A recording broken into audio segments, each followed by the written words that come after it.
Hello, welcome to episode number 1. My name is Kayla. I am excited to have this opportunity on YouTube.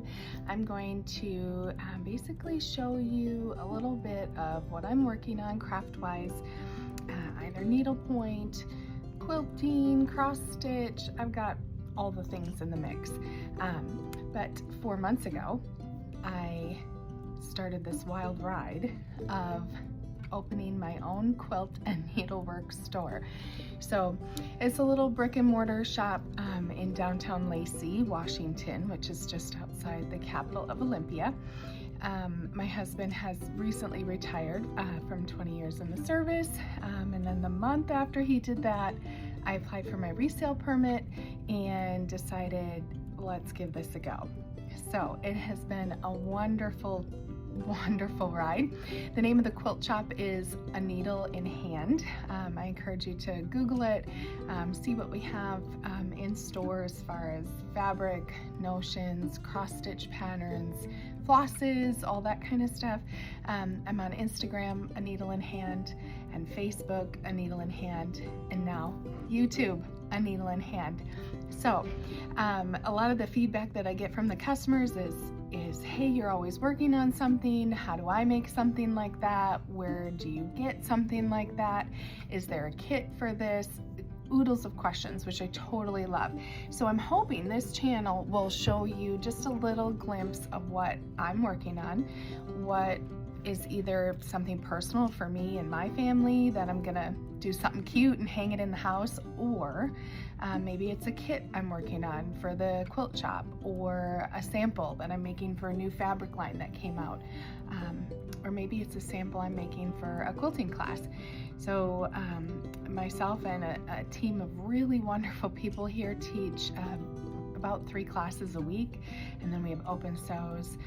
So I'll give you a tour of the quilt shop at some point in the near future, but today I just want to jump right in, show you a tiny glimpse of what I brought back from Quilt Market in Houston, Texas, which was, I believe, last weekend.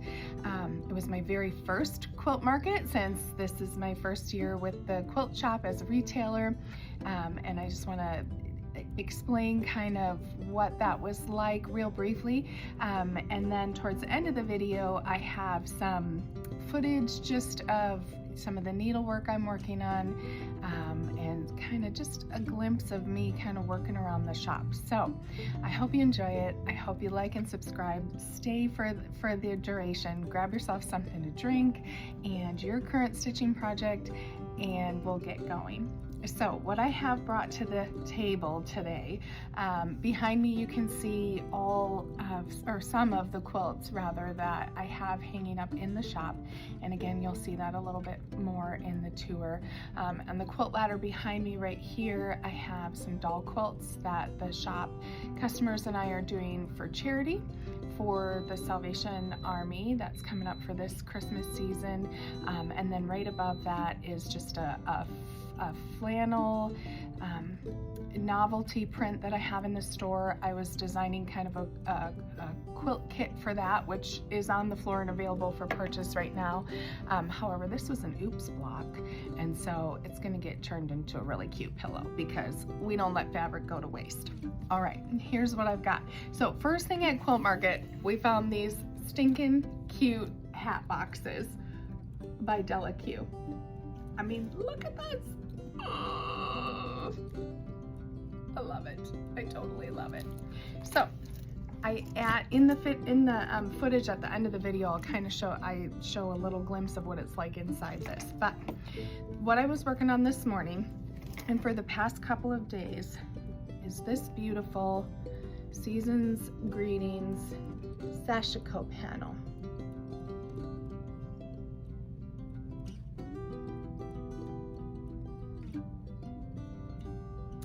And so this is one of the things I sell in the shop. It looks like this, pardon the crinkle and the glare. So it's a Christmas wreath panel that says Season's Greetings on the inside. And it is intended, it's a pre-stamped piece of linen that's intended to use sashiko thread and to do a running stitch on. That's the traditional sashiko way of doing it. However, I decided, since I recently learned how to do the stem stitch, that's how I'm gonna do mine. So over here you can see, there we go, that there are some dotted and sashed lines that you're to follow with your sashiko thread, and to do that in that running stitch that I talked about. But because the stem stitch for me is so super relaxing, I'll give you kind of a raised look there. Is that catching it? I hope so. So this whole thing I've been doing just in 2 stitches, the stem stitch, which is what you see the leaves and the vines in, and then just a satin stitch on the inside of these little berries. I'm using a variegated thread, which is new for me because I typically don't care for variegated threads, but I'm using, in Quilt Market, Valdani had a shop stand open, and so I went to their booth and spent a ton of money because I totally fell in love with the total amazing colors that they had. So I'm using a Valdani here that's color number 7. It's a 12 weight pearl cotton, and I'm using it as a 1 strand, and I'm just loading it into my needle, and I'm rocking and rolling with it, and it's fun. I started this project on Saturday, and today is Thursday, so it doesn't take long. Again, super relaxing. There's no counting, there's no really points to match up. It's just a really nice, relaxing, therapeutic thing to have in my lap, and so I'm really enjoying this. I'm thinking what I'm going to do is finish it as a wall hanging.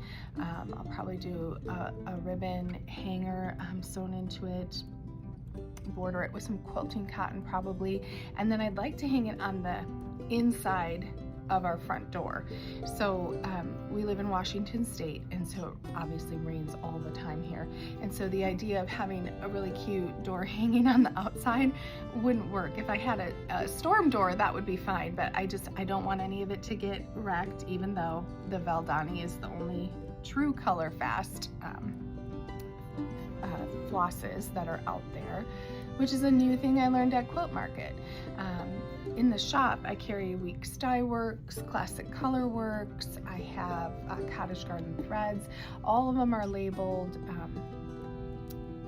color fast, but the gal at Valdani said that they're color fast to the industry standard, whereby Valdani is 100% color fast. Not sure what that means. I tend not to wash a lot of my embroidery.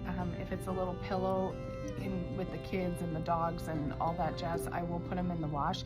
I haven't had any problems, but again, you know, maybe 100 years from now we'll see what they look like, if they're still around and my kids haven't put them in a garage sale or something like that. Okay, so that's a project, my personal project I've been working on, and I'll hang it up as a shop sample for a little bit once it's finished, and hopefully I'll bring it back to show you guys.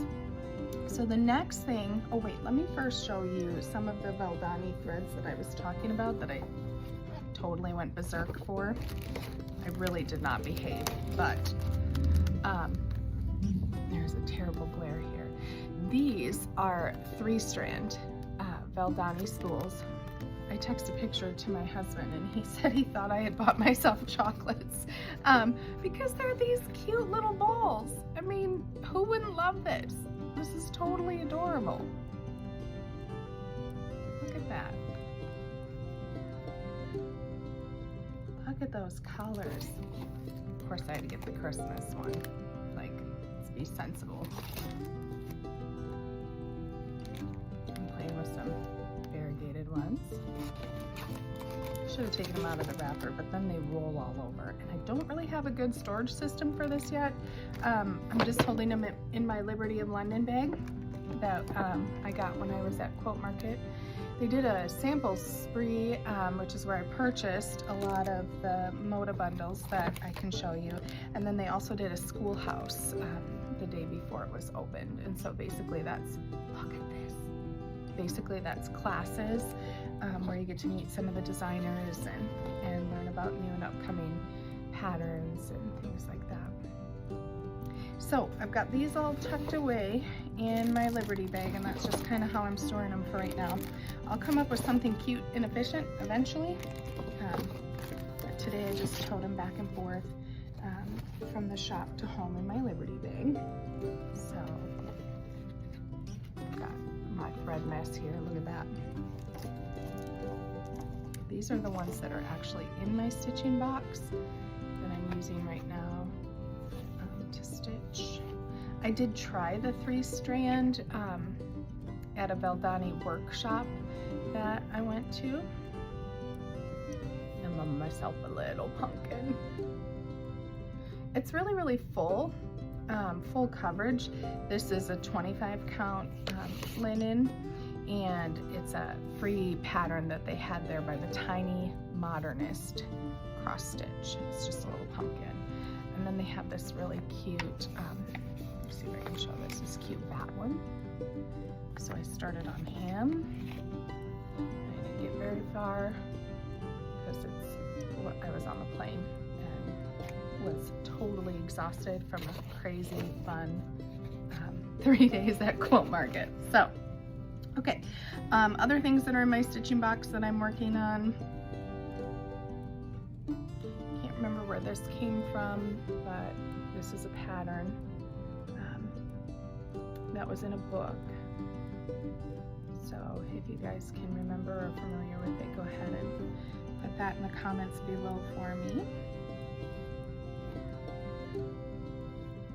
I have this embroidery that's in my bag that I'm working on. Get the floss off there, off the side. Again, just doing a stem stitch on that. I traced these with a light box off of the pattern with an Omnicron pen, so one of those archival pens. I don't like to use the friction pens for my embroidery. I use them all the time for quilting, but for embroidery I don't like to use them because I don't put my interfacing on until after the pattern's been traced, in case I make a mistake and I have to retrace, or I trace it out and it's too fiddly of stitches. If it's too dense, if it's not something that speaks to me after it's traced out, then I don't waste the interfacing. Not like it's expensive. I sell this ultra lightweight interfacing in the quilt shop here at a needle in hand, $1.89 a yard. So not super expensive, but still don't want to waste. So instead of tracing with a friction pen and then ironing all my tracing away when I put on the interfacing, and instead of trying to see through the light box with 2 layers, my linen and my interfacing, I just use an Omnicron pen, and I get pretty good coverage. If I'm a little distracted or tired or whatever and I'm stitching, I might miss a spot or two, but for the most part, these are all going to be lazy daisy stitches where you see those dots. And so I'll start my needle down here instead of tracing the whole thing, because that's really hard to line up. Every lazy daisy stitch, for me at least, turns out differently. You never know. Okay, next thing in my stitching box, and I just take this to and from work. So when I opened the quilt shop, I took every piece of fabric, linen, needle, every scissors, my sewing machines, everything left my house for the first time in 15 years. Kind of felt like I moved out. It was weird. And I moved it into the quilt shop because I was going to be spending the majority of my days here, and still do. So I really keep my stitching hat box that I showed you really full of projects, so that I always have something to do at home. Because for me, I quilt or stitch or do something every single day. Not because I own the shop, but that's just, it's my therapy. It's very much who I am. And so I have to have something to work on. And you know how it is. Not everything speaks to you every time. So this is in my quilting box. I got the interfacing on this. This is a trellis kit. Got maybe a little fuzz on it from the Stitchery. So Nikki Franklin. If you watch the Periwinkle Stitcher on FlossTube, she does a lot of Nikki Franklin's stitchery work, far superior than mine. I mean, she could read the dictionary. I could watch the whole thing. It's amazing. I love the Periwinkle Stitcher. Maybe I can put a link in the description box below if I can figure that out. This is definitely not going to be a channel where there's a huge cinematic performance. IT is not my strong point. So, couple of other things in my box. I have a finish. This came from that same needlework book, something for the holidays it was. This I did in a 12 weight Eldani color 31. It's gorgeous, gorgeous, gorgeous. Makes me so happy. So these I'm going to turn into ornaments. And then on the airplane ride, I also worked on this. I really don't know anything about this pattern other than it was inspired by William Morris. The guy at the Quilt Market that was selling these patterns was kind of like a distributor vendor. He wasn't like the chief wholesaler. He wasn't a sales rep. It was just product that he had, but I loved the look of it. It is indeed looks like a William Morris piece, even though it isn't. And again, just did a stem stitch there. I thought about framing this, but this was my first real piece where I was practicing the stem stitch. And so I'll probably have to turn it into a pillow. But love it. They backed this in the kit. It was pre-printed. In the kit, they backed it with this gauze. And both of them have been serged. You can't really see that on the camera, but I mean, I just love it. That's what I do at the shop. Like, I want the kits that I sell to have, one, everything you need, and two, just be ready for you to open and go, right? Like we were inspired, we bought it, let's get going with it. So this is one of those projects, so really fun. Sorry I don't have any information on it, but that is also in my stitching box because it's waiting to be finished. And then the last thing I have in here, it's going to be hard to see. This is one of the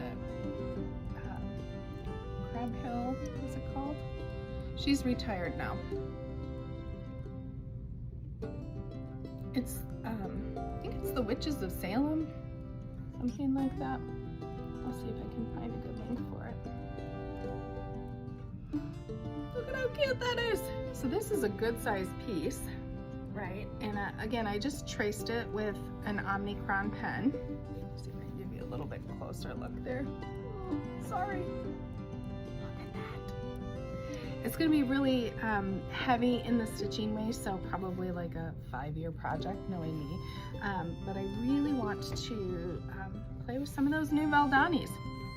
Even though they're 3-strand, I pull off 1 strand so that I have a 2-stranded embroidery.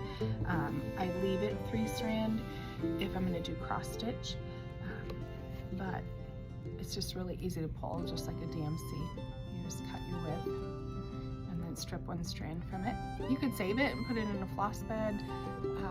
I just pitch mine. It's kind of fiddly for me to keep track of all that. So that is what's left in here. Okay, and then I've got a couple more things. So that's my stitching box for today.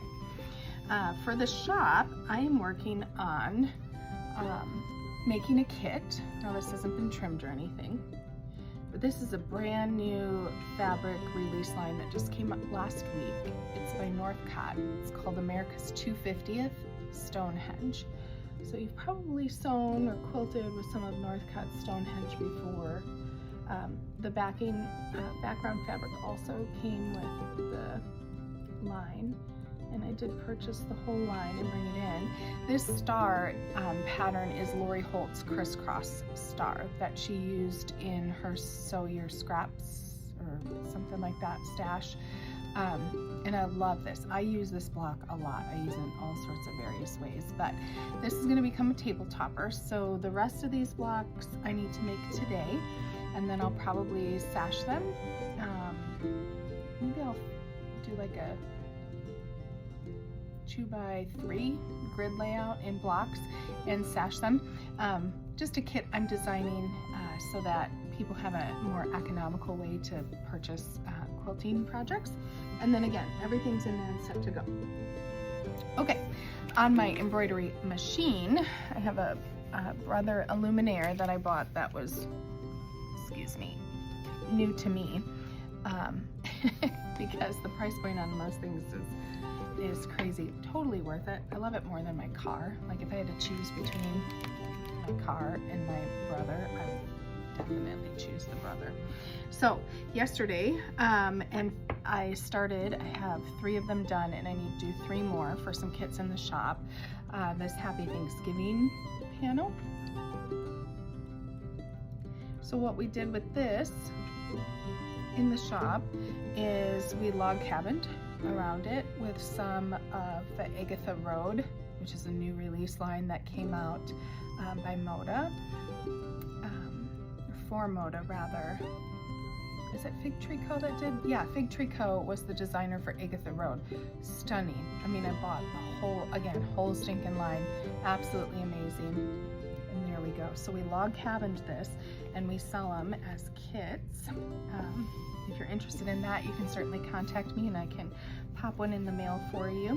And maybe I can show you a finished one in the upcoming days. But really easy, affordable, great gift. It's cut and ready to sew. So all you have to do is trim your center block in the kit, take off your interfacing, which is just terrible, and then start sewing your log cabin strips around it until you get this really cute top. So that's on my to-do list as quilt shop owner today, is to finish the other 3 of those so that I have my kits replenished. I sold out of the first stack of them, so got that. Okay, what I worked on was this. Look at, I love these. I take, it's a table topper is what it is, and it's just patchwork. But I take mini charm packs,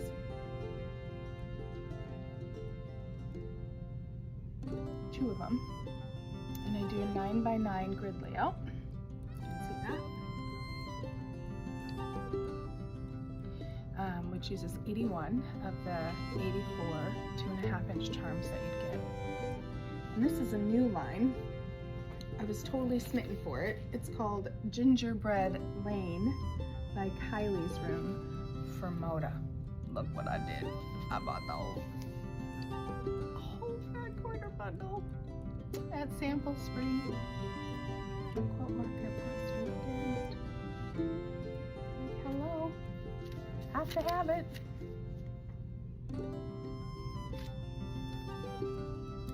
Look at these colors. I mean, the gingerbread men, totally 1000% my favorite. Look at the gingerbread men. Snowflakes are kind of Nordic looking to me and fascinating. The wreaths are great. We have like this mauve-y Christmas color up here. Some minty type greens that play really well. The designer did an amazing job. I absolutely love this fabric. Gingerbread houses, oh, I love it. I love it.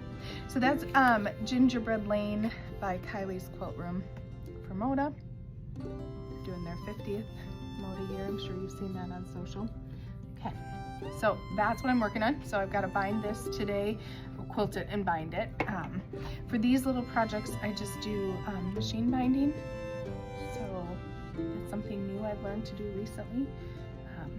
For the 15 years that I've been quilting, I've always hand done my binding, and I do for my quilts 100%. It's the only way I like to do it. But for these ones, I learned to do it on machine, and I'm super thankful. So I got quite a few fat quarter bundles, probably close to 20, because I was really bad. But as I'm continuing my haul here and just showing a little bit of what I got at Quilt Market, by the way, Gingerbread Lane releases in May of 2026, so you can get that from your local quilt shop. We'll have it available in stock as well. If you have any questions on any of this, my contact information, you can email me hello@aneedleandhand.com. Candlelight Christmas by Three Sisters. Look at that. Ah! Seriously, the angels are singing. This is glorious, glorious, glorious fabric. So I picked up this bundle. This will release in 2026 as well. Not sure what I'm going to do with this cuteness yet. And I'll share one more cuteness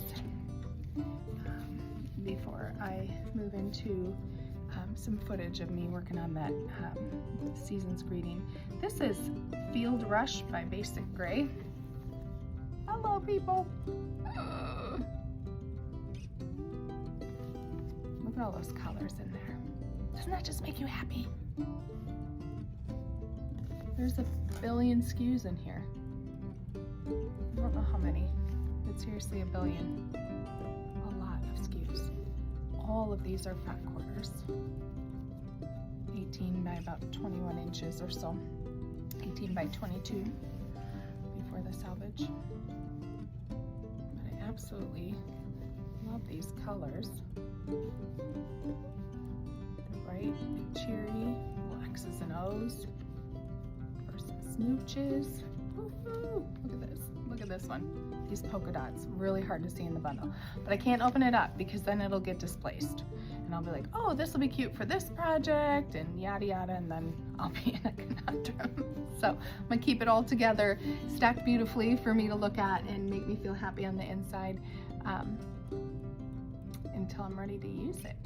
So that's a little bit of what I've been working on. So moving forward, you've seen my assignments for today, the Happy Thanksgiving panels, the Northcott crisscross kit, working on the season's greetings tonight after I close the shop, and then maybe getting some of those finished embroideries turned into ornaments. But of course, I will show you finished products of anything that I show in here so that you guys can say, oh, that's what she did with it.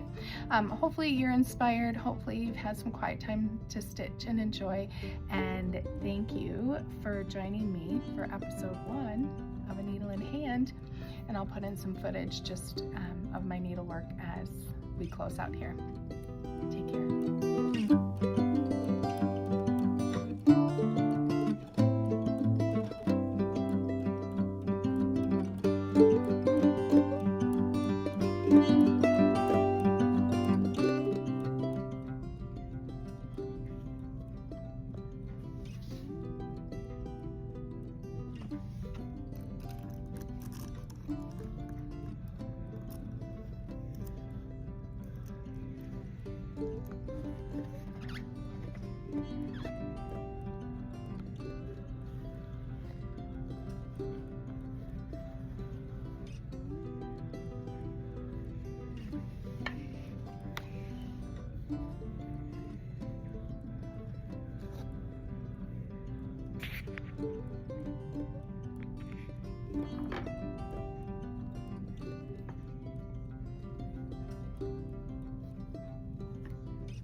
Bye.